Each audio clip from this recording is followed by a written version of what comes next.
Mutiara Hikmah Official, menyingkap hikmah di balik sunnah.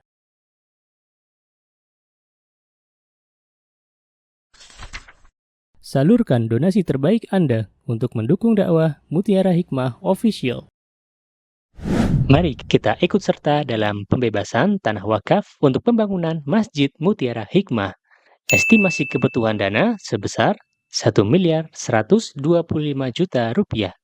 Bagi Anda yang ingin menyalurkan donasi, bisa melalui rekening Bank BSI di nomor rekening 2200220245 atas nama Masjid Mutiara Hikmah.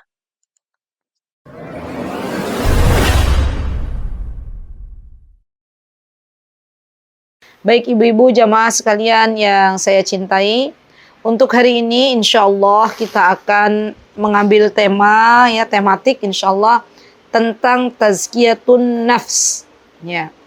Kenapa kita mempelajari tentang tazkiyatun nafs? Karena sesungguhnya baik buruknya seorang hamba itu terdapat pada baik buruknya hati. Dan Allah Subhanahu wa ta'ala mewanti-wanti kita untuk terus melihat, menata, membersihkan hati kita. Karena Allah tidak melihat fisik kita, tapi Allah Subhanahu wa ta'ala melihat apa yang ada di dalam hati kita. Jadi sekali lagi, bahwa menata hati kita, membersihkan hati kita dari segala penyakit-penyakit hati, itu adalah sebuah hal yang sangat penting di dalam kehidupan kita. Apalah artinya kita melakukan berbagai macam kebaikan kalau ternyata tersimpan penyakit-penyakit hati di dalam hati kita. Apalah artinya kita melakukan berbagai macam amal saleh, tapi ternyata kita menyimpan dendam pada saudara kita. Maka dari itu, di antara yang perlu kita pelajari adalah menyucikan hati-hati kita. Siapa yang memerintahkan agar kita senantiasa menyucikan hati atau jiwa kita? Allah Subhanahu wa ta'ala. Allah Subhanahu wa ta'ala dalam surah Asy-Syams, teman-teman boleh dibuka yang ada mushaf di depannya, monggo silahkan. Apa kata Allah Subhanahu wa ta'ala? A'udzu billahi minasy syaithanir rajim. Bismillahirrahmanirrahim.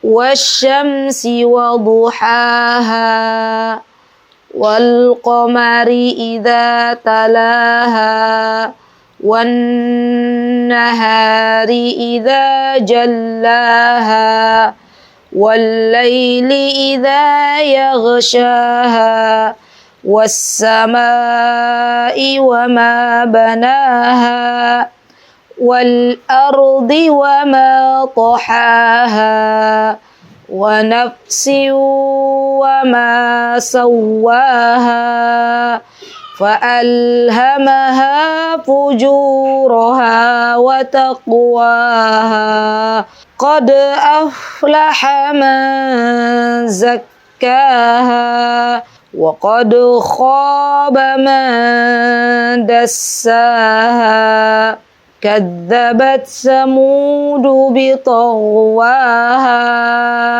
إذ انبعث أشقاها فقال لهم رسول الله ناقة الله وسقياها فكذبوه فعقروها فدمدم عليهم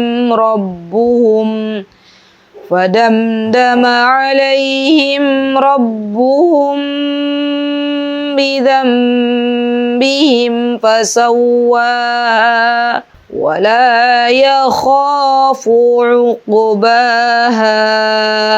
Baik, dari surah Asy-Syams ini teman-teman, mari kita lihat di surah Asy-Syams ayat 7. Di sana Allah Subhanahu wa taala mengingatkan kepada kita dengan arti sebuah jiwa. Apa yang Allah Subhanahu wa taala sebutkan, wa nafsi wa ma sawwaha. Demi jiwa serta penyempurnaan yang telah Allah ciptakan. Insyaallah ya.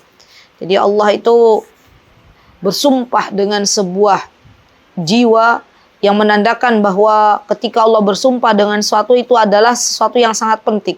Kemudian Allah tidak berhenti bersumpah, maka kemudian Allah mengatakan, Allah berfirman, فَأَلْهَمَهَا فُجُورَهَا وَتَقْوَاهَا. Dan Allah yang mengilhamkan kepadanya jalan al-fujur, jalan keburukan, dan jalan ketakwaan. Jadi Allah Subhanahu wa taala yang berhak memberikan kepada hati hambanya apakah Allah memberikan petunjuk untuk berjalan di jalan yang Allah ridhoi, atau hambanya tersebut dia berjalan di jalan yang Allah Subhanahu wa taala tidak ridhoi. Qad aflaha man zakkaha. Sungguh aflah. Aflah itu dari kata falah. Artinya adalah beruntung. Falahun. Ya. Dan kita semuanya pengen kalau melakukan sebuah bisnis, kita pengennya beruntung. Gak ada satupun di antara kita yang pengen merugi. Gak ada. Kalau hitung-hitungan dunia, kita pengennya beruntung. Itu fitrah ibu-ibu. Maka kata Allah Subhanahu wa taala, sungguh beruntung siapa yang beruntung di mata Allah. Qad aflaha man zakkaha, yang telah menyucikan jiwa itu, yang telah menyucikan hati itu. Wa qad khaba man dassaha, dan sungguh rugi orang yang mengotorinya. Lihat, di sini Allah menjadikan orang-orang yang senantiasa ya menyucikan jiwa, melihat hatinya, maka mereka termasuk orang-orang yang beruntung di hadapan Allah Subhanahu wa taala. Kenapa ibu-ibu? Kenapa kok disebut orang yang beruntung? Karena ya, orang yang hatinya bersih, orang yang dekat dengan Allah Subhanahu wa taala, maka dalam menghadapi kehidupan ini semuanya ia lakukan dengan penerimaan, ya. Sebenarnya apa sih yang membuat hati kita itu di dalam kehidupan ini ibu-ibu was-was, cemas, ya? Di antaranya karena kita tidak menerima semua takdir Allah. Terkadang kita membanding-bandingkan apa yang terjadi pada saudara kita dengan keputusan yang Allah telah tetapkan untuk diri kita. Dan ini sesuatu yang tidak diperbolehkan. Karena harus kita yakini bersama bahwa apa yang Allah beri kepada kita itu adalah yang terbaik. Walaupun mungkin secara logika, secara pemikiran kita ada sesuatu yang tidak sesuai dengan harapan. Tapi yakinlah bahwa Allah itu sedang menginginkan kebaikan untuk kita. Semua yang terjadi pada diri kita ibu-ibu, semuanya ada hikmahnya. Semuanya ada hikmahnya. Dengan Allah berikan keputusannya untuk kita, maka Allah sedang menyelamatkan kita dari kebinasaan. Dan orang-orang ya yang memiliki hati yang bersih, mereka kelak di akhirat akan Allah berikan kesempatan untuk bisa memasuki surganya Allah terlebih dahulu. Jadi Masya Allah ya, ini penting banget Masya Allah. Ya pengen kan Bu, kita kalau masuk surga duluan. Kita kan tidak pengen lama-lama ya berada di luar surga. Kita pengennya langsung ngadem. Kita aja kalau urusan dunia ya, misalnya di luar udaranya sangat panas dan di depan kita melihat ada udara yang sangat sejuk, pasti kita berbondong-bondong pengen masuk ke dalam ruangan itu. Ya, itu untuk urusan dunia yang bisa kita lihat dengan mata kita. Dan nanti di akhirat ya, ketika seseorang dimasukkan oleh Allah Subhanahu wa taala dari rombongan-rombongan pertama masuk surga, maka sesungguhnya inilah keberuntungan yang sejati. Inilah keberuntungan yang sesungguhnya yang kita cari. Dimasukkan oleh Allah Subhanahu wa taala ke dalam surga tanpa hisab dan tanpa adab. Semoga kita termasuk di dalamnya. Amin. Allahumma amin. Baik, Allah Subhanahu wa taala ya memberitahukan kepada kita bahwa sungguh ya illa man atallaha biqalbin salim. Ya sungguh orang-orang yang memiliki hati yang salim, hati yang selamatlah yang akan memasuki surganya Allah terlebih dahulu.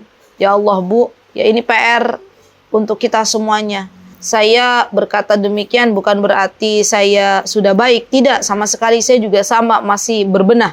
Saya juga sama, masih terus memohon ampunan kepada Allah Subhanahu wa Ta'ala. Dan sebaik-baik hamba adalah yang ketika ia berbuat dosa, berbuat kesalahan, maka segera kembali kepada Allah Subhanahu wa Ta'ala.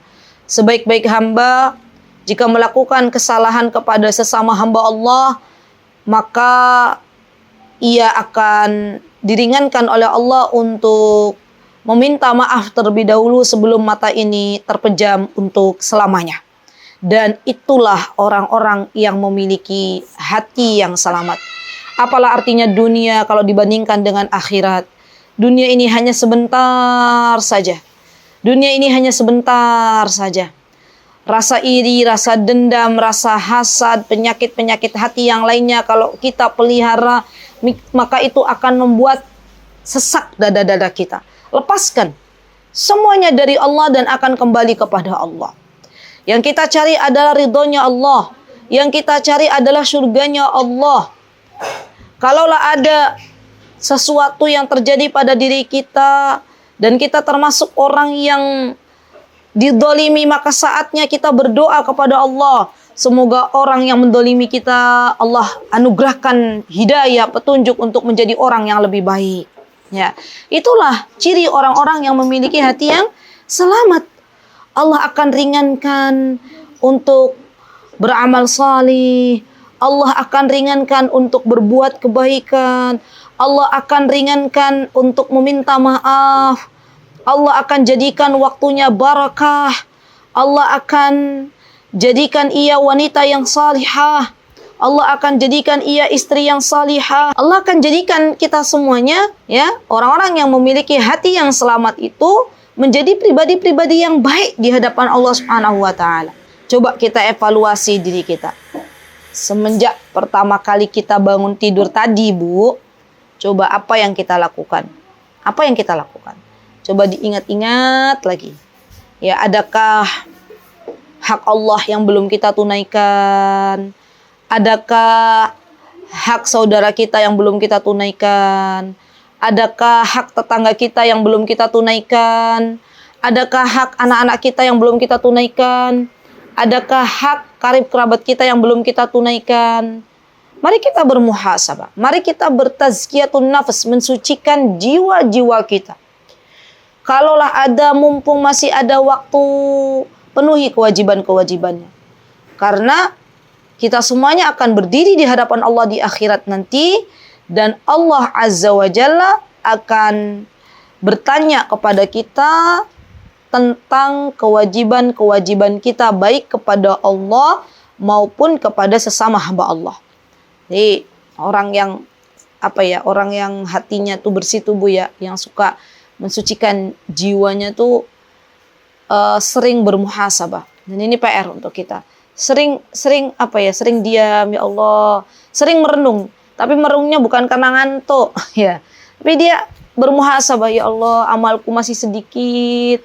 Ya, hari semakin cepat. Perasaan baru kemarin, ya, kita lebaran bareng, baru kemarin belah ketupat diguyur dengan opor. Baru kemarin i'tikaf, baru kemarin puasa Ramadan, sekarang sudah berada di bulan Dzulqa'dah. Subhanallah. Waktu akan terus bergulir dengan cepatnya.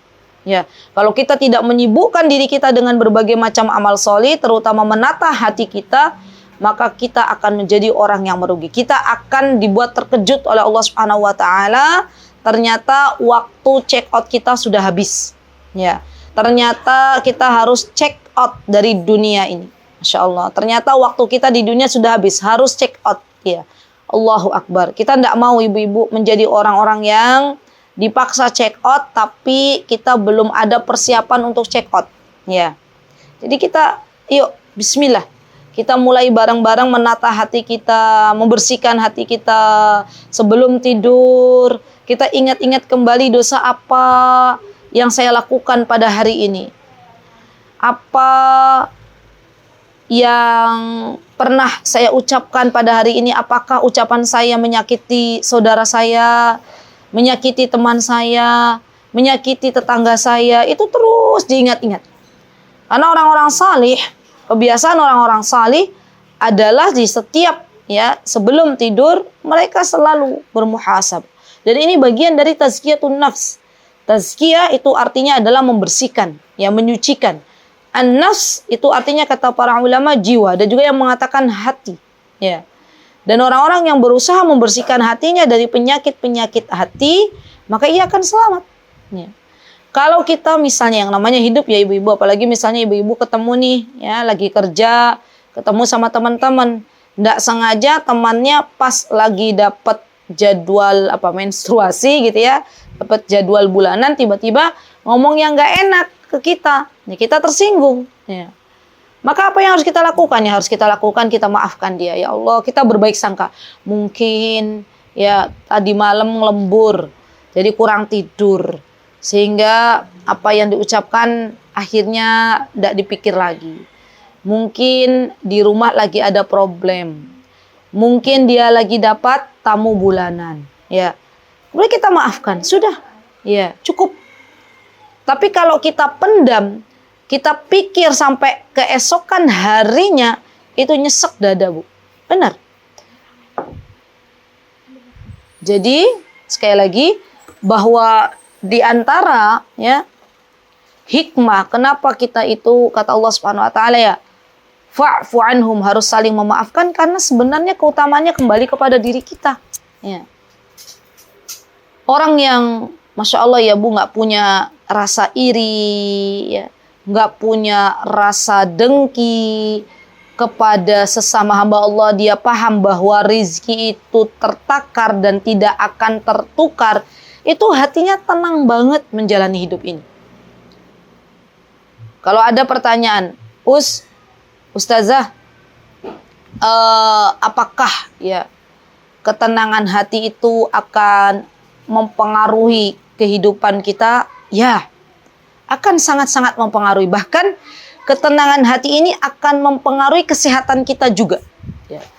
Orang yang hatinya bersih, yang hatinya selamat, yang hatinya tenang, itu dalam menjalani kehidupan ini dia akan dekat dengan Allah Subhanahu wa taala. Semuanya ia serahkan kepada Allah. Tawakalnya itu Masya Allah.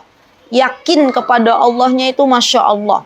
Berbaik sangka kepada Allahnya itu luar biasa. Tidak ada rasa buruk sangka kepada Allah. Dan sebagaimana kita tahu ibu-ibu, Allah itu akan memberikan kepada kita sesuai dengan prasangka kita. Kalau kita berprasangka kepada Allah sesuatu yang baik, maka Allah akan beri. Kalau kita berdoa dengan keyakinan, maka niscaya Allah akan beri juga. Dan ini harus diingat-ingat.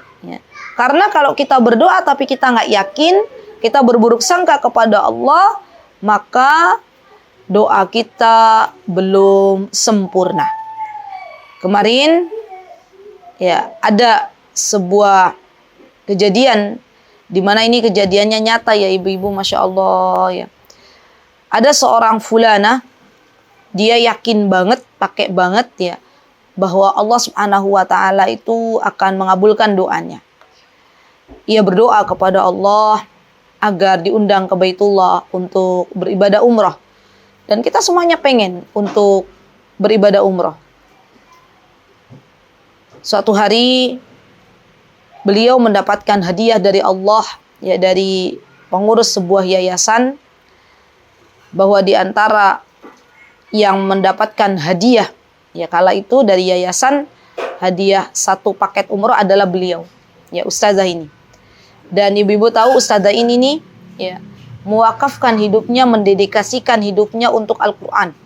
Jadi beliau itu Masya Allah pengajar Al-Quran yang memang banyak memberikan waktu untuk mengajar ibu-ibu, mengajar mbak-mbak, mengajar Al-Quran. Dan Allah zat yang tidak tidur. Allah tahu siapa yang memiliki niat yang lurus, yang mengharapkan ridha Allah, dan yang menginginkan selainnya. Kemudian ibu-ibu, umrah ini, hadiah ini diberikanlah kepada ustazah atau fulana ini.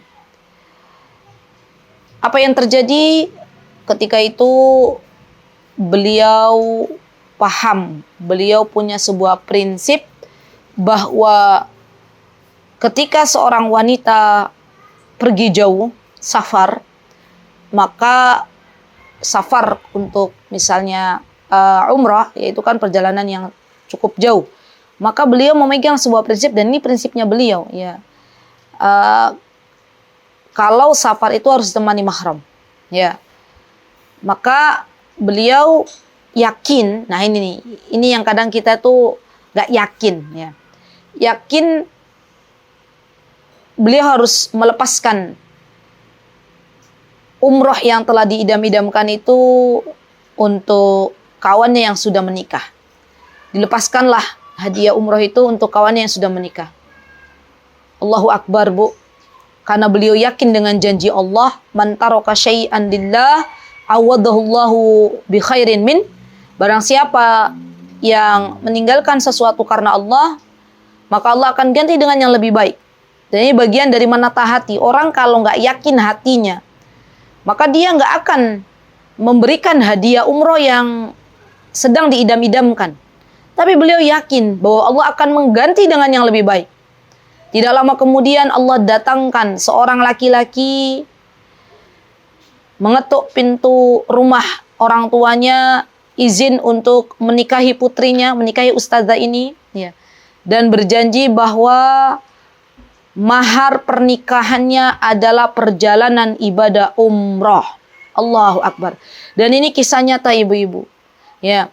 Di pernikahan beliau, ya, Ustadz Hanan, suami saya, diminta untuk menjadi khatib dalam akad nikah beliau. Dan saya mendengar dengan telinga saya sendiri bahwa ketika akad itu berlangsung, maka diucapkanlah, saya menikahi Fulanah bin Fulan dengan mahar perjalanan ibadah umrah. Lihat bagaimana Allah Subhanahu wa ta'ala menepati janjinya. Allah Azza wa Jalla memberikan kepadanya 2 bonus sekalian. Bonus perjalanan ibadah umrah dan bonus pasangan hidup yang menjadi mahramnya. Dan itu semuanya Allah berikan. Insya Allah. Dan ketika ibu-ibu kita memiliki keyakinan kepada Allah dengan keyakinan yang luar biasa, maka Allah Subhanahu wa ta'ala akan berikan kepada kita apa yang kita pinta. Percayalah itu. Dan tidaklah seseorang itu yakin kepada Allah kecuali orang-orang yang memiliki hati yang bersih. Karena tazkiyatun nafs yang sebenarnya adalah bersumber dari Al-Quran dan As-Sunnah. Ya, jadi ada buku kecil, ibu-ibu, bagus bukunya. Silahkan boleh dicari di di toko-toko buku, ya. Insya Allah sudah ada. Judulnya 10 langkah, ya, Tazkiyatun Nafs karya Syekh Abdul Razak hafizahullahu ta'ala. Ada tuh, ya, membersihkan hati, ya, itu ada. Jadi karya Syekh Abdul Razak, dan bukunya harganya tidak lebih dari 10.000, ya, buku kecil, ya. Tapi Masya Allah isinya sangat bagus. Jadi nanti kan karena ini kajiannya tematik, nanti ibu-ibu melanjutkan belajarnya membaca buku Syekh Abdul Razak itu. Masya Allah bagusnya luar biasa, Masya Allah. Semoga Allah menjaga Syekh Abdul Razak, semoga Allah menjaga ibunda beliau dan juga keluarga Syekh Abdul Razak hafizahullahu ta'ala. Baik, ibu-ibu yang saya cintai karena Allah, ya, langkah-langkah apa saja yang saya ringkas, ya, yang bisa kita lakukan untuk membersihkan hati kita atau menyucikan jiwa kita. Yang pertama adalah berdoa, ya akhwat. Penting ini. Berdoa, minta kepada Allah.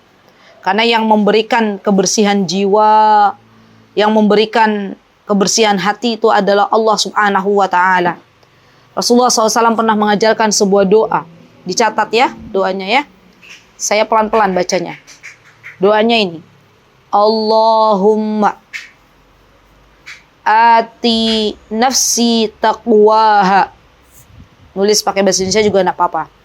Allahumma ati nafsi taqwaha wa zakkiha anta khairu man zakkaha.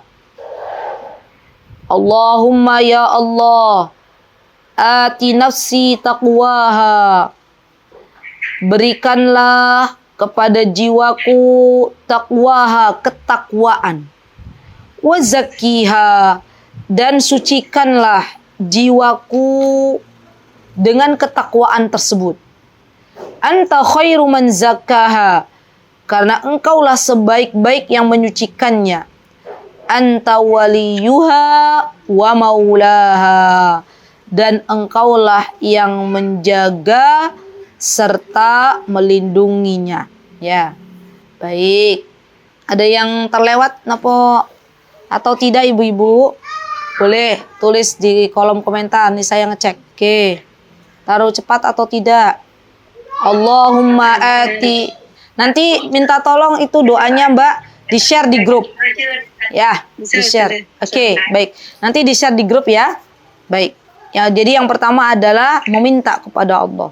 Karena Allah yang akan memberikan kepada hamba-hambanya hati yang bersih, jiwa yang suci. Maka minta kita kepada Allah Subhanahu wa ta'ala. Baik. Yang kedua Mbak, di antara caranya setelah kita berdoa kepada Allah, maka yang kedua adalah banyak-banyak mendatangi majelis ilmu, terutama majelis ilmu yang bersumber dari Al-Quran dan As-Sunnah. Ya, karena ketika kita memiliki ilmu yang bersumber dari Al-Quran dan hadis-hadis sahih, maka ilmu tersebut atas izin Allah akan membersihkan hati kita. Insya Allah ya, ini pentingnya ilmu nih. Jadi kenapa kita itu kalau masalah mencari ilmu itu harus jadi prioritas? Karena itu diantara cara untuk membersihkan hati kita, membersihkan jiwa kita. Ya. Orang kalau gemar duduk di majelis ilmu, maka artinya secara tidak disadari dia sedang membersihkan hati yang sudah terkotori dengan maksiat. Permisalannya begini, kita punya kaca yang kita letakkan di udara terbuka, ya. Maka otomatis kaca yang kita letakkan di ruangan yang terbuka itu lambat laun akan berdebu, ya kan? Entah itu kaca spion ya ataupun kaca apalah yang diletakkan di ruangan terbuka. Kalau debu itu tidak pernah dilap, ya, kalau debu itu tidak pernah dibersihkan, maka kacanya kotor atau tidak? Kotor. Caranya bagaimana?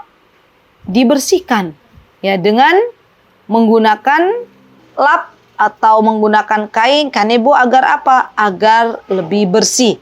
Sama hati kita juga perlu dibersihkan. Bagaimana cara membersihkan hati? Bagaimana cara menyucikan jiwa? Di antaranya adalah dengan ilmu. Dan pastikan ilmunya adalah ilmu yang Allah serta Rasulnya ridhoi. Bukan ilmu yang menyesatkan. Bukan ilmu yang bertentangan dengan Al-Quran dan hadis. Ingat ibu-ibu, kita tuh hidup sekarang di akhir zaman, di mana semua orang bisa berbicara, semua orang bisa menulis. Ya, walaupun backgroundnya misalnya bukan seorang berilmu, tapi seakan-akan dia berilmu menukil dari beberapa tulisan dan macam-macam, dan itu ternyata menyesatkan. Ya, maka kita minta kepada Allah agar dianugerahkan oleh Allah Azza wa Jalla ilmu yang bermanfaat, ilmu yang bisa menunjukkan kepada kita kebenaran. Ya, Allahumma arinal haqqa haqqa warzuqna tiba'ah wa arinal batila batila warzuqna ijtinaba. Itu kita banyak doa ini, ya, karena kita hidup di akhir zaman. Baik. Kemudian yang ketiga, ibu-ibu, ya, di antara yang bisa kita lakukan agar bisa membersihkan hati kita adalah memperbanyak istighfar. Nah, ini juga penting, ya. Memperbanyak istighfar, meminta ampun kepada Allah Subhanahu wa taala. Karena kalau kita banyak dosa, Bu, maka itulah diantara penyebab kita itu malas beribadah. Ya. Mau baca Al-Quran rasanya berat sekali. Mau sedekah rasanya hitung-hitungan sekali. Mau zikir pagi, ya qadarullah belum sempat gitu ya. Mau sholat tahajud matanya berat untuk dibuka. Itu kenapa? Karena hati kita terlalu kotor. Karena kita nggak mau membersihkan hati kita dengan istighfar. Maka sering-seringlah lisan ini dipergunakan untuk berzikir kepada Allah Subhanahu wa taala. Dan di antara zikir yang bisa kita ucapkan adalah dengan memperbanyak istighfar. Boleh ibu-ibu pergunakan astaghfirullah wa atubu ilaik, boleh astaghfirullah, boleh Allahumma anta rabbi la ilaha illa anta khalaqtani wa ana abduka. Terus sayyidul istighfar. Itu baca terus, Bu. Ya. Dan itu akan menenangkan hati kita. Ya. Jadi kalau kita lagi galau, lagi cemas, itu langsung kita zikir, Allah akan kasih ketenangan. Ya. Baik. Dan di antara cara agar kita diberikan oleh Allah Subhanahu wa taala hati yang bersih, di antaranya banyak mengingat kematian. Masya Allah, ini cara menyucikan jiwa yang Masya Allah ya, mengingat kematian. Ya Allah, kalau kita ingat kematian ya Bu, kalau kita ingat bahwa tempat kita, tujuan akhir kita adalah gundukan tanah yang tidak lebih dari 3 meter ya, maka kita semuanya akan mempersiapkan dengan baik. Kelak semua kita akan kembali kepada Allah Subhanahu wa taala. Apa yang sudah kita persiapkan untuk hari setelah kematian? Kubur yang gelap, adakah yang bisa kita jadikan sebagai pelita agar bisa menerangi kubur kita dari berbagai macam amal saleh, atau dari doa anak-anak kita yang saleh, atau selama ini kita terlalu sibuk dengan dunia sehingga kita lupa untuk berbekal. Belum lagi ketika kita dibangunkan dari alam kubur, menunggu waktu Allah Subhanahu wa taala mengadili kita. Maka semuanya akan terpampang dengan jelas, setiap hamba berbeda keadaannya sesuai dengan amal soleh yang dilakukan di dunia. Sudahkah kita mempersiapkannya? Tanya pada diri kita masing-masing. Tanya pada diri kita masing-masing. Sudahkah kita mempersiapkan untuk satu hari di mana ketika itu malaikat maut menjemput kita, malaikat maut datang kepada kita? Apakah kita sudah siap untuk menyiapkan hari itu? Semuanya kita tanyakan pada diri kita. Kalaulah diri kita merasa masih sedikit dalam berbekal, maka yuk saya ajak diri saya terlebih dahulu dan ibu-ibu semuanya, berbekallah. Dan sebaik-baik bekal adalah takwa. Sebaik-baik bekal adalah takwa. Karena Allah Azza wa Jalla yang memerintahkan kita untuk senantiasa menjalankan perintah Allah dan menjauhi larangannya. Baik, yang terakhir ibu-ibu, untuk membersihkan hati kita, menyucikan jiwa kita adalah banyak-banyak mentadabburi Al-Quran. Ini penting banget nih. Kenapa kita itu ketika membaca Al-Quran bukan hanya saja membaca, tapi lebih dari itu kita pun mentadabburinya. Karena dengan kita tadabbur, dengan kita mengerti makna isi bacaan yang terkandung dalam Al-Quran, maka itu akan membuat kita menjalankan perintah Allah. Sebagaimana kita tahu ibu-ibu, bahwa di dalam Al-Quran itu ada banyak ayat yang menjelaskan tentang perintah Allah dan juga hadiah, ya, surga dari Allah Subhanahu wa taala bagi orang-orang yang bertakwa. Sebaliknya di dalam Al-Quran juga ada banyak ayat yang berupa larangan-larangan Allah yang harus kita jauhi dan balasan bagi orang yang tidak mau mentaati Allah Subhanahu wa taala. Nah, kalau kita paham arti yang ada dalam Al-Quran, maka kita akan semakin dekat dengan Allah. Kita akan semakin ingat dengan Allah Subhanahu wa taala. Jadi kita kesehariannya tuh Bu, ya dibuka kalau pagi ya misalnya ya, nggak apa-apa, baca 1 ayat, 2 ayat, dibuka terjemahannya, minta sama Allah, ya Allah, alhamdulillah, pagi ini Engkau berikan rezeki kepadaku untuk baca Al-Quran, walaupun 2 ayat, 3 ayat. Alhamdulillah, pagi ini Engkau berikan rezeki kepada hamba, ya Allah, untuk bisa bukan hanya membaca, tapi tadabbur, paham maknanya. Ya Allah, ringankanlah hamba untuk bisa mengamalkannya. Dan inilah kebiasaan para sahabat ridwanullahi alaihim. Mereka itu tidaklah beralih ya dari 10 ayat yang mereka pelajari kecuali mereka mengamalkannya. Masya Allah ya, ibu-ibu kita tuh jauh banget dari para sahabat. Tapi minimal ya kita mencontoh mereka ya. Jadi tidak apa-apa, jangan terlalu cepat-cepat ya hanya mengejar sebuah target, tapi lebih dari itu coba untuk mentadaburi. Kalaulah misalnya masih ada waktu, baca tafsirnya. Tafsir-tafsir yang ringkas ya. Ya itu akan membantu kita untuk memahami makna Al-Qur'an. Tapi ingat, tafsir yang kita baca juga tafsir yang harus sesuai dengan pemahaman para sahabat ridwanullahi alaihim. Ya, bukan tafsir yang waliyadubillah sekarang tuh ada tafsir yang telah diselewengkan maknanya. Ya, itu ada ibu-ibu. Ya, jadi kita tanya dulu kepada orang-orang berilmu buku tafsir yang sesuai dengan pemahaman para salafus shalih itu yang seperti apa. Ya, kita baca. Ya. Semoga dengan 5 langkah ini ibu-ibu, kita semuanya diberikan oleh Allah Subhanahu wa taala hati yang bersih. Semoga Allah Azza wa Jalla mengampuni segala dosa-dosa kita. Semoga Allah Subhanahu wa taala memberikan solusi dari segala problem yang kita hadapi. Semoga Allah Subhanahu wa taala mengaruniakan kepada kita surga Firdaus. Semoga Allah Subhanahu wa taala menjadikan anak-anak kita anak-anak yang salih dan salihah. Dan semoga Allah Azza wa Jalla kelak mewafatkan kita dalam keadaan husnul khatimah. Amin. Allahumma amin. Baik, itu yang bisa saya sampaikan dalam kesempatan yang berbahagia ini. Terima kasih untuk kesempatannya.